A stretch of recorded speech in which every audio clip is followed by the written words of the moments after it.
नमस्कार एस्पिरेंट्स, हम एन भानु और आपका इस चैनल पे स्वागत है। दोस्तों इस वीडियो में हम लोग कंस्ट्रक्टर्स देखने वाले हैं। ठीक है, लास्ट वीडियो में हमने क्लास के मेथड्स देखे थे, जो कि एक्चुअली फंक्शन जैसे ही होते हैं, बट मेथड्स उनको बोलते हैं क्लास के अंदर में। जैसे कि आपका वेरिएबल होता है बाहर में और अंदर में वो एट्रीब्यूट्स बन जाता है। ठीक है, तो चीज़ों को आसान करेंगे हम लोग कि कंस्ट्रक्टर जो नाम सुन के ही लगता है कि भाई साहब पता नहीं कौन सा कॉन्ट्रैक्टर आ गया है ना, उस डर को निकालेंगे, इसको समझेंगे अच्छे से। ठीक है, तो आगे बढ़ने से पहले एक दो इन्फॉर्मेशन वाली बातें। पहला चीज़ तो ये कि आप डिस्क्रिप्शन में आपको मेरा जितना भी प्लेलिस्ट है आपके काम का, आई गेस एनसीईआरटी का है, बीपीएससी का मैंने मेरा दो सीरीज़ है आपका मॉक टेस्ट पे, तो दोनों का ही लिंक दिया हुआ है। ठीक है, उसके अलावा सी प्लस प्लस जो मैं पढ़ा रहा हूँ, ऑब्जेक्ट ओरिएंटेड प्रोग्रामिंग में पढ़ा रहा हूँ, तो उसका भी ये इसमें आपको मिल जाएगा, प्लेलिस्ट का लिंक मिल जाएगा। ठीक है, वैसे अगर आप प्लेलिस्ट सेक्शन में भी जाएंगे मेरे चैनल पे, तो आपको ये सब सारी जो प्लेलिस्ट है वो आपको दिख जाएंगी। ठीक है, इसके अलावा मेरा टेलीग्राम आईडी है, तो उसको आप ज्वाइन कर सकते हैं नोट्स के लिए, वीडियो अपडेट्स के लिए। ठीक है, इंस्टाग्राम पर मुझसे जुड़ सकते हैं और यूपीआई आईडी से आप मुझे सपोर्ट कर सकते हैं। तो जो भी आपकी इच्छा हो, 1 रुपये से लेकर के, मिनिमम 1 रुपया है यूपीआई के लिए, तो 1 रुपये से लेकर के इन्फिनिटी तक है, जितना ही आपकी श्रद्धा हो, इच्छा हो, आप सपोर्ट कर सकते हैं। ठीक है, इसके अलावा प्लीज़ सब्सक्राइब करें, ठीक है, और शेयर करें, दोस्तों को भी बताएं, बेल आइकन दबाएं और क्या था, लाइक कर दीजिए। चलिए, तो आते हैं लोग टॉपिक को कंस्ट्रक्टर्स। अब कंस्ट्रक्टर्स क्या है, हमने क्लास का मेथड्स देखा था ना, बस उसी का एक डिफॉल्ट वाला भाई है। ठीक है, क्लास का मेथड क्या था कि हमारा जो रिक्वायरमेंट है ना, उसके हिसाब से हम करते थे। ठीक है, कंस्ट्रक्टर्स क्या होते हैं कि आपके वो बाय डिफ़ॉल्ट वाले मेथड होते हैं। बाय डिफ़ॉल्ट कहने क्या मतलब है कि जैसे ही आप उस क्लास का एक ऑब्जेक्ट क्रिएट करेंगे कि वो जो कंस्ट्रक्टर है वो खुद ही रन हो जाएगा, उसके लिए एक्सप्लिसिटली आपको कॉल नहीं करना पड़ेगा। क्लास का जो मेथड था उसको हम लोग क्या कर रहे थे, ऑब्जेक्ट डॉट मेथड का नाम करके हम लोग एक्सप्लिसिटली कॉल कर रहे थे, या पैरामीटर पास कर रहे थे एक्सप्लिसिटली कॉल करके। ठीक है, इस केस में क्या होता है कि ये इम्प्लिसिट कॉल हो जाता है, मतलब जैसे ही ऑब्जेक्ट क्रिएट हुआ वो रन कर जाएगा जो मेथड होगा वो। ठीक है, तो उसमें एक दो चेंजेस हैं जो हम लोग देख लेंगे। ठीक है, तो ये जो कंस्ट्रक्टर है उसको हम लोग फॉर्मली देखना शुरू करते हैं, और जहाँ पर एक्सप्लेनेशन होगा वो हम लोग देखते चलेंगे। तो पहले तो इसको क्या बोला गया, स्पेशल मेथड बोला गया। क्यों स्पेशल मेथड बोला गया है, क्योंकि ये automatically called when an object, ये ऑब्जेक्ट लिखा हुआ है ना, ओबीजे है, ऑब्जेक्ट इज क्रिएटेड। जैसे ही ऑब्जेक्ट आप क्रिएट करेंगे वो रन हो जाता है। ठीक है, और बाकी जो आप मेथड लिखेंगे वो आपके इन्वोक करने पे ही रन करेगा। आप जब उसको इन्वोक करेंगे कि ऑब्जेक्ट डॉट मेथड का नाम, तभी वो रन करना शुरू करेगा। बट ये क्या है, ऑब्जेक्ट क्रिएट हुआ रन कर जाएगा। ठीक है, तो same name as class name. ठीक है, क्लास नेम, क्लास का जो भी नाम होता है सेम इसका वही नाम होता है। अभी देखेंगे एग्जांपल तो और बढ़िया से क्लियर हो जाएगा। अभी के लिए आप ये लाइन समझ लीजिए, इसका जो कंस्ट्रक्टर का जो नाम है, एक तो पहले तो ये है कि कंस्ट्रक्टर ऑब्जेक्ट क्रिएट होते ही रन कर जाता है। दूसरा क्या है, इसका जो नाम है वो क्लास का नाम होता है, क्लास का जो भी नाम होता है वो इसका नाम होता है। ये हमेशा पब्लिक होता है। ठीक है, बाय डिफॉल्ट पब्लिक नहीं होता है, इसको पब्लिक के अंदर डालना पड़ता है, हमेशा पब्लिक के अंदर डालेंगे आप। ठीक है, ऐसा नहीं होता है कि आपने कंस्ट्रक्टर लिखा है क्लास के नाम से, आपने एक कंस्ट्रक्टर बना दिया है जो उसका रूल है, तो वो पब्लिक बाय डिफॉल्ट हो जाएगा। नहीं, आपको उसको पब्लिक डालना पड़ेगा। ठीक है, अगर आप उसको पब्लिक मार्क नहीं करते हैं, ठीक है, तो उससे क्या हो जाएगा कि एरर मारेगा आपको कि कंस्ट्रक्टर जो है वो आपका पब्लिक होना चाहिए। ठीक है, प्राइवेट जो, क्योंकि अभी क्या है ना कि आप बाहर से ऑब्जेक्ट बनाएंगे उसको, वो बाय डिफॉल्ट उस मेथड को इन्वोक करने जाएगा, देखेगा भाई वो प्राइवेट है, ताला लगा हुआ है। ठीक है, तो वो क्या करेगा, आपको कंपाइलर एरर मार देगा। Does not have return value. ठीक है, रिटर्न वैल्यू और रिटर्न टाइप भी देखने के लिए नहीं मिलता है इसमें, हम लोग सीधा क्लास का ही नाम लिख देते हैं, रिटर्न टाइप भी नहीं यहाँ पर देखने के लिए मिलता है। ठीक है, ये भी एग्जांपल में ज़्यादा बेहतर क्लियर हो जाएगा। Can take parameters. ठीक है, तो पैरामीटर्स वाला सेक्शन जो है थोड़ा इनिशियल समझ लेंगे, उसके बाद पैरामीटर्स पे जाएंगे, लेकिन ये पैरामीटर्स ये ले सकता है। तो ये सब इंपॉर्टेंट पॉइंट है, यहाँ से क्वेश्चंस बन सकते हैं। पहला तो ये ऑटोमेटिकली कॉल होता है, इस पर शायद ही क्वेश्चन बने। Same name as class name, ये जिसको भी बेसिक पता है उसको पता होगा। ऑलवेज पब्लिक, ये क्वेश्चन में आ सकता है। ठीक है, कंस्ट्रक्टर जो है वो ऑलवेज पब्लिक होता है, लेकिन बाय डिफॉल्ट पब्लिक नहीं होता है। आपको स्पेसिफिकली पब्लिक, अगर आप कंस्ट्रक्टर लिख रहे हैं तो पब्लिक एक्सेस स्पेसिफाइड रखिए और उसके बाद आप उसको पब्लिक कर सकते हैं। ठीक है, रिटर्न वैल्यू और रिटर्न टाइप नहीं देखने के लिए मिलता है, और पैरामीटर्स जो है वो ये ले सकता है। ठीक, तो पहला एग्जाम्पल देखते हैं, बहुत बेसिक सा एग्जाम्पल है कंस्ट्रक्टर का। ठीक, यहाँ पर माई क्लास है, ठीक है ना। अब यहाँ पर देखिए क्या क्या चेंजेस हो रहे हैं। ठीक है ना, पहला तो ये पब्लिक इसको करना है, ये जो है ये हम पॉइंट देख रहे थे। एक सेकेंड। ठीक है, पहला क्या है, ये पब्लिक आपको मेंशन करना ही पड़ेगा। दिस इज मैंडेटरी, कंस्ट्रक्टर के लिए ये मैंडेटरी है, TMANDATORY।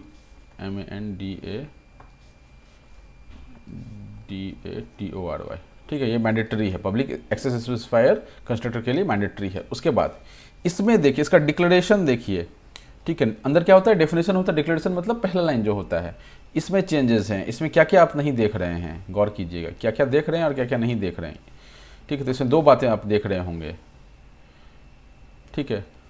Return type is missing, यहाँ वाइड इंट यहाँ लिखा हुआ होना चाहिए था, यहाँ पर वाइड इंट लिखा हुआ होना चाहिए था, that is return type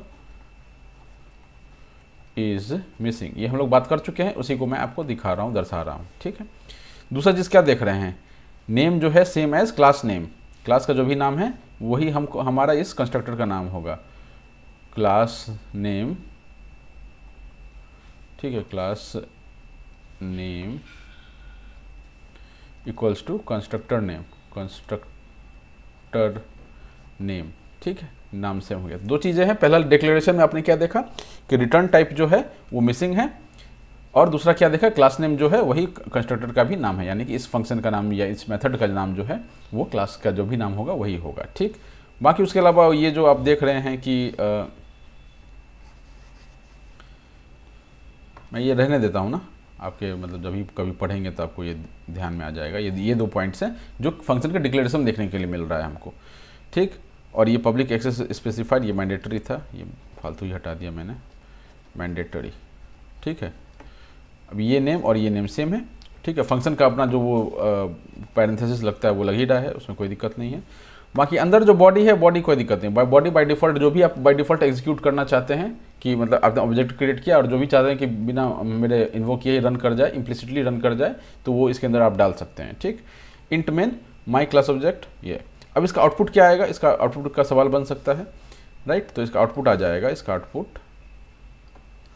output में क्या आ जाएगा, आपने क्या किया है, माई क्लास माई ऑब्जेक्ट सीधा लिख दिया है, एक ऑब्जेक्ट बना दिया माई ऑब्जेक्ट नाम से। अब माई ऑब्जेक्ट डॉट माई क्लास नहीं लिख रहे हैं क्योंकि ये कंस्ट्रक्टर है, तो ये बाय डिफ़ॉल्ट इसको इन्वोक कर देगा। जैसे ही आपने इस लाइन को कंपाइलर एग्जीक्यूट किया होगा, ये इसको सीधा इन्वोक करेगा, और यहाँ पर अगर इसको पब्लिक नहीं मिलेगा तो फिर क्या करेगा, ये एरर मार देगा। आउटपुट में सीधा आ जाएगा हेलो वर्ल्ड, है ना, हेलो वर्ल्ड। इजी था कंस्ट्रक्टर, इजी लगा हो तो प्लीज़ कमेंट में बताइए सर, मैंने पहला एग्जांपल तो बहुत इजी लगा अपने को, ठीक। तो ये जो इसमें डिफरेंसेस हैं वो मैंने आपको बता दिया है, ठीक। एक बार समराइज़ कर लेते हैं चीज़ों को। पहला तो ये मैंडेटरी वाला पार्ट है, ठीक है, तो ये आपको लिखना ही लिखना है। दूसरा क्या है, रिटर्न टाइप मिसिंग है, और क्लास नेम जो है कंस्ट्रक्टर का नाम सेम है, ठीक है। बॉडी एज इट इज़ वैसे ही दिख रहा है, उसमें कोई चेंजेस नहीं दिख रहे हैं। और यहाँ पर दिख रहा है कि हम इन्वोक नहीं कर रहे, explicit invocation is not there. Explicit मतलब अलग से मतलब बाहर से जो हम उसको इन्वोक करते हैं वो नहीं दिख रहा है। एक्सप्लिसिट इन्वोकेशन नॉट देयर, ठीक है, अलग से हम लोग मेथड को कॉल नहीं कर रहे हैं, ठीक। अब इसमें आते हैं कंस्ट्रक्टर पैरामीटर्स पर। तो अब हमने समझ लिया है कि कंस्ट्रक्टर कैसा दिखता है अपने पास, ठीक। अब इसके बाद आते हैं कंस्ट्रक्टर के पैरामीटर्स पर। अगर पैरामीटर्स हो तब कैसे सिस्टम बनेगा, तो पैरामीटर्स क्यों हम लोग डालेंगे, कंस्ट्रक्टर चूंकि देख रहे हैं बाय डिफ़ॉल्ट हो रहा है, मतलब जैसे ऑब्जेक्ट बना रहे हैं वैसे ही कंस्ट्रक्टर खुद ही रन कर जा रहा है, तो हम लोग को पैरामीटर क्यों चाहिए, पैरामीटर इस कारण से चाहिए कि हम चाह रहे हैं कि कुछ इनिशियल वैल्यू, जैसे ही फंक्शन का हमने क्लास का जैसे ही हमने ऑब्जेक्ट क्रिएट किया ना, हम चाहते हैं उसका इनिशियल वैल्यू कुछ सेट हो जाए उसमें, ठीक है। तो उस केस में हम लोग क्या करते हैं, कुछ पैरामीटर्स उसको भेजते हैं, कुछ उसके अंदर लिख के रखते हैं कि जैसे हमने उस कंस्ट्रक्टर को ऑब्जेक्ट बनाया होगा वो वैल्यूज़ जो हैं इनिशियलाइज हो गए। उसके बाद आपको जो फेरबदल करना है, जो ऑपरेशंस करने हैं आप कर सकते हैं, लेकिन इनिशियल वैल्यूज़ का सेट रहेगा, ठीक है, ब्लैंक नहीं रहेगा। तो एक ले लेते हैं, पहले तो क्लास ले लीजिए एक, ठीक, घबराइए मत, एकदम सिंपल है ये भी, ठीक है। क्लास कार, इसमें तो कोई डिफरेंस नहीं है, क्लास लिया, क्लास किसका है, कार का है, कार नाम से एक हमने क्लास बनाया।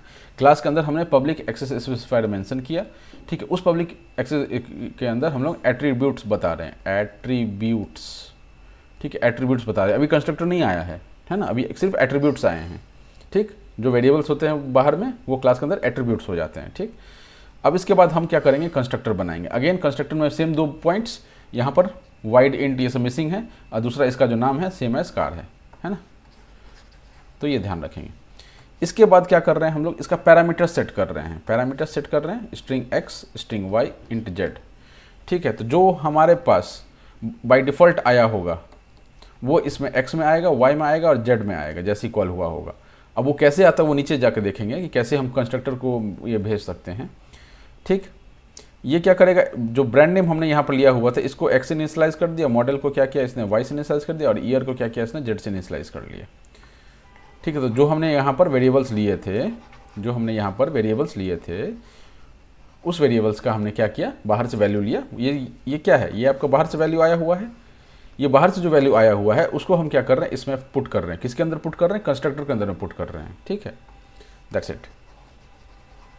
ठीक, तो ये क्लास को जब भी कॉल होगा, ये क्लास को जब भी कॉल करेंगे तो इसके जो एट्रीब्यूट्स हैं, इस क्लास के जो एट्रीब्यूट्स हैं, ठीक है, इसके बाय डिफ़ॉल्ट कुछ वैल्यू सेट हो जाएंगे। देख रहे हैं, और वो वैल्यूज़ कहाँ से आ रहे हैं, जहाँ से ऑब्जेक्ट क्रिएट होकर आ रहा होगा, जहाँ से जब ऑब्जेक्ट क्रिएट हुआ होगा वहाँ से वो वैल्यू भेजा होगा और इस क्लास का जो एट्रीब्यूट्स है उसका बाय डिफ़ॉल्ट एक वैल्यू सेट हो गया। अब इसके बाद आप फेर बदल कर लीजिए, कोई दिक्कत नहीं। ठीक, क्लियर है ये चीज़। अब आते हैं कि भाई इस तरह के केस में जब कंस्ट्रक्टर के पास पैरामीटर्स आ गया है तो फिर उसको कॉल कैसे करते हैं। तो कॉल भी सिंपल ही है, कोई ज़्यादा इसमें ये नहीं है। अब देखिए, जनरली हम लोग क्या लिख रहे थे, जनरली हम लोग लिख रहे थे क्लास नेम लिख रहे थे, उसके बाद ऑब्जेक्ट नेम लिख रहे थे, राइट। ठीक है, जैसे क्या था, स्टूडेंट का एक क्लास बनाया था हमने, स्टूडेंट, और ऑब्जेक्ट का नाम क्या रख दिया था, विजेता रख दिया था। सीधा ऐसे ही कर रहे थे। ठीक, इस केस में हमारे पास क्या था, कंस्ट्रक्टर नहीं था। ठीक है, अगर कंस्ट्रक्टर था भी तो उसमें पैरामीटर्स नहीं थे। ठीक, तो हमको चूंकि ये पता है कि हमको एक्सप्लिसिट इन्वोक नहीं करना है, किसी भी कंस्ट्रक्टर को हम लोग एक्सप्लिसिट इन्वोक नहीं करते हैं, मतलब कि ऑब्जेक्ट क्रिएट करते ही वो रन हो जाएगा कंस्ट्रक्टर, मतलब ऑब्जेक्ट क्रिएट करते ही आपको वैल्यू देना पड़ेगा, तभी तो ऑब्जेक्ट क्रिएट करते ही वैल्यू जैसे ही आप देंगे कि वो उसको फेच कर देगा कंस्ट्रक्टर को। तो यहाँ से आप देख लीजिए कि आपका एक कार का ऑब्जेक्ट बनाया, क्लास, ऑब्जेक्ट नेम, और यहीं पर ख़त्म हो जाता था कहानी। लेकिन यहाँ पर क्या करेंगे, अगर कंस्ट्रक्टर के पैरामीटर्स हैं तो ये पैरामीटर्स हम लोग यहाँ मेंशन कर देंगे। ठीक है, नीचे प्रिंट स्टेटमेंट है, इसमें कोई मतलब ये नहीं है, सीधा प्रिंट ही कर रहा होगा। ठीक, तो ये क्या हो गया, इसका इनिशियली एक वैल्यू सेट हो गया होगा। तो जो पहला ऑब्जेक्ट होगा, राइट, इस क्लास का जो पहला ऑब्जेक्ट होगा उसका आपका स्ट्रिंग, इस क्लास का दो ऑब्जेक्ट बनाया हमने। ठीक है, इस क्लास का दो ऑब्जेक्ट बनाया। ठीक है, पहला ऑब्जेक्ट क्या नाम है, कार obj1, ये पहला ऑब्जेक्ट है। दूसरा ऑब्जेक्ट क्या है, कार obj2, ये दो ऑब्जेक्ट्स हैं। इस क्लास के कितने एट्रीब्यूट्स हैं, ठीक, इस क्लास के कितने एट्रीब्यूट्स हैं, तो वो हमको कैसे पता चलेगा, इस क्लास के ब्रांड है, ब्रांड, दूसरा क्या मॉडल है, तीसरा क्या ईयर है। ठीक है, सेम यहाँ पर भी ब्रांड है, मॉडल है, ईयर है। इसके अलावा क्या इसमें कोई मेथड्स हैं, तो नहीं, मेथड्स नहीं है। तो ये जो हमने ऑब्जेक्ट बनाया है यहाँ पर, इसके अंदर क्या है, तीन एट्रीब्यूट्स हैं हमारे पास। तीनों एट्रीब्यूट्स जो ये क्रिएट हुआ, ऑब्जेक्ट क्रिएट हुआ, तो इसके अंदर तीनों एट्रीब्यूट्स वही होंगे। जो क्लास होता है ब्लूप्रिंट का काम करता है, ये हम लोग देख चुके हैं। अब उसी ब्लूप्रिंट का यूज़ करके ऑब्जेक्ट क्या है, अपना कहानी बनाता है। ठीक, उसका एक एग्जाम्पल बनाता है। तो उसका जो ब्लूप्रिंट है उसमें ये तीन चीज़ है, तो ऑब्वियसली इसमें भी तो ये तीन चीज़ आएगा। ठीक, तो यहाँ तक तो कोई दिक्कत नहीं है। अब पहले वाले केस में जब तक कंस्ट्रक्टर वाला चीज़ नहीं था तब तक क्या था कि ये एज इट इज़ रह जाते थे। अगर आपने कोई एट्रीब्यूट्स डिक्लेयर किया है तो ये एज इट ऐसे ही रह जाते थे। कार ऑब्जेक्ट बनाया, उसके अंदर तीन एट्रीब्यूट्स हैं जो जिनका क्या वैल्यू है कुछ हमको नहीं पता है। लेकिन जब हमने कंस्ट्रक्टर विथ पैरामीटर्स बना दिया, ठीक है, कंस्ट्रक्टर विथ पैरामीटर्स बना दिया, तो इनके जो भी एट्रीब्यूट्स हैं उनमें जिन जिन का वैल्यू हम डिफाइन करना चाहें बाय डिफ़ॉल्ट, तो वो बाय डिफ़ॉल्ट डिफाइन हो जाएगा। तो इसमें क्या हो जाएगा आपका, हमने यहाँ से क्या भेजा था, टाटा, ठीक है, कैपिटल में भेजा था तो कैपिटल में ही आएगा टाटा। दूसरा क्या था, पंच। तीसरा था 2024। दूसरा क्या था, महिंद्रा। ठीक है, उसके बाद उसका मॉडल बोलेरो है भाई, बोलेरो। और तीसरा ईयर क्या था, 2023 था। ठीक, तो ये बाय डिफ़ॉल्ट एक ऑब्जेक्ट बना होगा मेमोरी में, उसका बाय डिफ़ॉल्ट ये वैल्यू सेट हो गया। दूसरा ऑब्जेक्ट बना होगा, इसका वैल्यू सेट हो गया। अब आप जो प्रिंट करके देखेंगे तो प्रिंट हो जाएगा। अब प्रिंट करने के टाइम में आप जब क्या करेंगे, उसके जो एट्रीब्यूट्स है उसको एक्सेस करेंगे। एक्सेस करने का तरीका ऑलरेडी हम लोग देख चुके हैं। एक्सेस कैसे करते हैं हम लोग, यहाँ पे देखिए आप, एक्सेस हम लोग ऐसे करते हैं। कार ऑब्जेक्ट, पहला ऑब्जेक्ट डॉट ब्रांड, ठीक है। तो जो भी ऑब्जेक्ट है उसका जो एट्रीब्यूट है उसको एक्सेस करने का ये तरीका है, ठीक है, ऑब्जेक्ट डॉट एट्रीब्यूट नेम। ठीक, तो वही किया है हमने, ऑब्जेक्ट डॉट एट्रीब्यूट नेम और ऑब्जेक्ट डॉट एट्रीब्यूट नेम, ऐसे करके आप प्रिंट कर लीजिए तीनों चीज़ को। तो प्रिंट स्टेटमेंट में कोई कुछ नहीं है। अब एक्सेस करने का जो तरीका है सेम है, जो पहले जैसे हम लोग एक्सेस कर रहे थे वैसे ही मेथड्स में भी जैसे एक्सेस कर रहे थे या फिर हम लोग एट्रीब्यूट्स जैसे एक्सेस कर रहे थे वैसे ही एक्सेस करने का तरीका है। यहाँ पर बदला क्या है, बदला एक ही चीज़ है कि एक कंस्ट्रक्टर ऐड हो गया है जो कि कुछ डिफ़ॉल्ट कुछ वैल्यूज़ ले रहा है। वैल्यू भेजने का तरीका हमने अभी देख लिया यहाँ पर, ठीक है। वो वैल्यू रिसीव जब कंस्ट्रक्टर करता है, ठीक है, तो वो जो भी एट्रीब्यूट्स का वैल्यू रिसीव हुआ होता है उसको वो इनिशियलाइज कर देता है। अब ऐसा ज़रूरी नहीं है कि हर चीज़ को इनिशियलाइज कर दे। मान लीजिए यहाँ पर एक और वेरिएबल होता है, मान लेते हैं यहाँ पर इंट ए रख लेती है, कुछ ऐसे रैंडम सा रख लीजिए, इंट ए है। अब यहाँ से तो नहीं भेजा आपने, ठीक है, तो यहाँ भी रिसीव करने वाला कोई नहीं है, क्योंकि यहाँ रिसीव करने वाला नहीं है इसलिए यहाँ से भेजा ही नहीं है। और क्या होगा कि इन तीनों का इनिशियलाइज हो जाएगा, इसका इनिशियलाइज नहीं होगा। तो इसमें कोई दिक्कत नहीं है, ऐसा कर सकते हैं कि सब सारे को इनिशियलाइज नहीं करें और मतलब जिसको इनिशियलाइज करना चाहें उसको कर लें। ठीक, तो ये अपना क्या हो गया, कंस्ट्रक्टर पैरामीटर हो गया। कैसे हम लोग, पहले हमने क्या सीखा, कंस्ट्रक्टर कैसे डिफाइन करते हैं, डिक्लेयर करते हैं। उसके बाद हमने सीखा कि कंस्ट्रक्टर खुद के पैरामीटर्स हो सकते हैं, पैरामीटर्स में हमने को कैसे वैल्यू भेजना है, पैरामीटर्स रिसीव करके जो वैल्यू रिसीव करता है कंस्ट्रक्टर उसको कैसे वो इनिशियलाइज कर देता है, जो भी एट्रीब्यूट्स होते हैं उसको, और जब हमको एक्सेस करना होता है तो फिर हम लोग सी आउट में कैसे एक्सेस करते हैं। तो ये हमने अभी तक देख लिया। इसके अलावा अगला पॉइंट आता है यहाँ पे, constructor can be defined outside class. अब हमने देखा था कि मेथड जो है वो आउटसाइड क्लास डिफाइन कर सकते हैं, उसी तरह से कंस्ट्रक्टर भी जो है वो आउटसाइड हम लोग क्लास डिफाइन कर सकते थे। यहाँ पर मेथड को आउटसाइड डिक्लेयर करने में और कंस्ट्रक्टर को आउटसाइड डिक्लेयर करने में कोई अंतर नहीं आता है। ठीक है, जैसे हम लोग मेथड को करते थे वैसे इसको भी हम लोग आउटसाइड डिक्लेयर करेंगे। ठीक है, डिफाइन करेंगे, डिक्लेयर अंदर करेंगे क्लास के अंदर, क्योंकि कंस्ट्रक्टर है तो ऑब्वियसली क्लास के अंदर डिक्लेयर होगा, और डिफाइन उसको हम लोग बाहर कर रहे हैं। एक चीज़, दूसरा चीज़ कि ये अगर आपने क्लास के अंदर उसको डिक्लेयर कर दिया है तो डिफाइन आप प्रोग्राम में कहीं भी कर सकते हैं। कोई जरूरी नहीं कि मेन के ऊपर हो या मेन से पहले हो, कोई जरूरी नहीं। प्रोग्राम में कहीं भी आप उसको डिफाइन कर सकते हैं, खाली डिक्लेयर आपका कॉल होने से पहले उसका डिक्लेरेशन होना चाहिए। दैट्स इट, इतना ही उसका रिक्वायरमेंट है। बाकी डिफाइन अगर आप 2 पेज बाद भी करेंगे तो चलेगा, कोई दिक्कत नहीं। ठीक, तो constructor can be defined outside class. तो मैंने आपको क्या बताया कि मेथड्स को जैसे हम लोग आउटसाइड क्लास डिफाइन करते हैं वैसे ही कंस्ट्रक्टर को भी हम लोग आउटसाइड डिफाइन करते हैं। डिफरेंस कहाँ आता है, डिफरेंस कोई भी नहीं है, लेकिन डिफरेंस कुछ तो आ रहा होगा। तो डिफरेंस इतना ही आता है कि कंस्ट्रक्टर को लिखने का जो तरीका और मेथड को लिखने का जो तरीका में जो डिफरेंस है बस वही आता है। ठीक है, उसका इन और आउट वाला जो आपको बात है यहाँ पर डिफाइन और डिक्लेरेशन का, उसमें कोई चेंज नहीं आता है। ठीक, तो अभी हम लोग उसको देख लेते हैं एक एग्जाम्पल से, कि मान लेते हैं एक हमने क्या लिया, क्लास कार लिया। सेम एग्जाम्पल जो पीछे हमने देखा था उसी को लेते हैं। ठीक, क्लास कार लिया, पब्लिक लिया, 3 हमने एट्रीब्यूट्स लिए। यहाँ तक तो कोई दिक्कत नहीं, पिछले एग्जाम्पल में देख चुके हैं। यहाँ पर चेंज आ जाता है, यहाँ से अगेन दैट इज मिसिंग, जो मिसिंग वाला पार्ट था यहाँ पर मिसिंग है, रिटर्न टाइप इज मिसिंग। ठीक है, कार जो है आपका क्लास का भी नाम है और कंस्ट्रक्टर का भी नाम है। ठीक है, तीनों को हमने जो भी हमको पैरामीटर्स चाहिए थे उनको हमने रख लिया और हमने सेमीकोलन लगा दिया। जब हमने कंस्ट्रक्टर लिखा था अंदर में, जब इनसाइड वाला था तब हमने सेमीकोलन नहीं लगाया था। यहाँ पर ये गौर कीजिए, यहाँ से क्लास के पास लगता है लेकिन कंस्ट्रक्टर के बाद नहीं लग रहा था सेमीकोलन। लेकिन जब हम लोग डिक्लेयर करते हैं तब हम लोग सेमीकोलन लगाते हैं, और ये चीज़ मेथड के लिए भी ट्रू था, ये हम लोग बात कर चुके हैं। और फंक्शन के लिए भी ट्रू था, जब हम लोग पहले फंक्शन पढ़ रहे थे कि मेन में कोई फंक्शन को कॉल जा रहा है तो जो फंक्शन है वो उससे पहले एटलीस्ट डिक्लेयर होना चाहिए, तो वहाँ भी हम लोग सेमीकोलन लगा रहे थे, तो यहाँ पर एक सेमीकोलन लग जाता है। ठीक, तो यहाँ तक तो आपको दिख रहा होगा कि मेथड और कंस्ट्रक्टर को जो डिफाइन करने का तरीका है, डिक्लेयर करने का जो तरीका है वो सेम है। ठीक है, डिफरेंस कहाँ पर है, जो उनका कंस्ट्रक्टर का जो अपना डिफरेंस है मेथड के साथ वो तो बना ही हुआ है, लेकिन ये इन और आउट वाले में कोई डिफरेंस नहीं आ रहा है यहाँ पर। ठीक, उसके बाद अगला पॉइंट आता है हमारा कि बाहर कैसे करें। अब बाहर में आप गौर कीजिए कि मैंने आपको बताया था कि ये चीज़ एक्स्ट्रा आ जाता है, क्लास नेम और स्कोप रिजोल्यूशन ऑपरेटर, ये दो चीज़ जो है एक्स्ट्रा आ जाता है। इसके अलावा क्या हम देख रहे थे मेथड्स में, मेथड जब हम लोग पढ़ रहे थे तब हमने देखा था कि यहाँ पर कुछ वाइड इंट स्ट्रिंग ऐसा रिटर्न टाइप लिखा होता था। तो चूंकि मैंने आपको पहले ही बोल रखा है कंस्ट्रक्टर में कोई रिटर्न टाइप नहीं होता है, तो यहाँ पर रिटर्न टाइप नहीं लिखा हुआ है। ठीक, जो एक्स्ट्रा लिखा हुआ होता था वहाँ पर class name plus scope resolution operator यहाँ भी देखने के लिए मिल रहा है। बाकी जो आपका कंस्ट्रक्टर का नाम है, ठीक है, जैसे मेथड का नाम लिखते थे वैसे कंस्ट्रक्टर का नाम लिखेंगे, उसका ये लिखा, पैरामीटर्स लिखा और उसके अंदर हमने क्या किया, इनिशियलाइज कर दिया।